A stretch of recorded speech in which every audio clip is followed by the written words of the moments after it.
അയ്യോ ചേട്ടാ, മനുഷ്യന് കാലെടുത്ത് കുത്താൻ നിവൃത്തിയില്ലാത്ത വിധത്തിലാണല്ലോ ഈ സ്വാമി ഇവിടെ ഗ്രില്ല് വരച്ച് വെച്ചിരിക്കുന്നത്. എന്ന് വെച്ചാൽ മനുഷ്യൻ നടക്കണ്ടേ? വേണ്ട, ചവിട്ടണ്ട.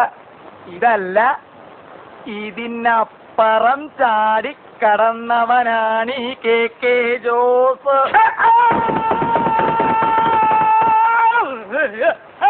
അയ്യോ എന്റെ ദൈവമേ, എവിടുന്നാ വന്നേ? എന്തോന്നാണോ ഇത്? താനിത് പൊളിക്കുമല്ലോ. ഇത്ര ഫെയിലാണ് ഇറങ്ങി വരുന്നേ. അതെ, ഇന്നലെ രാത്രി ആഹാരമൊന്നും കഴിച്ചില്ല. അതുകൊണ്ട് ഇറങ്ങിയപ്പോ ഇത്തിരി സ്പീഡ് കൂടിപ്പോയി. എന്താ പേടിച്ചാ? എഴുന്നേറ്റ് പോണോ അവിടുന്ന്? എഴുന്നേറ്റ് പോയിക്കോളാം. ഈ തലയുടെ മരവിപ്പൊന്ന് മാറ്റേ. കുട്ടി, ഇത്തിരി പേസ്റ്റ് എടുത്ത് വരൂ. മോളിൽ പോയിട്ട് എടുത്തുകൊണ്ട് വരാനുള്ള ശക്തി ഇല്ലാത്തോണ്ടാ. പേസ്റ്റ് അല്ലേ മുഖത്തിരിക്കണേ? എവിടെ ദേഹിരിക്കണേ? ആണോ? അപ്പൊ ഞാൻ ഇതുകൊണ്ട് അഡ്ജസ്റ്റ് ചെയ്തോളാം. ഇവിടെ ഇരിക്കല്ലേ. ദൈവമേ.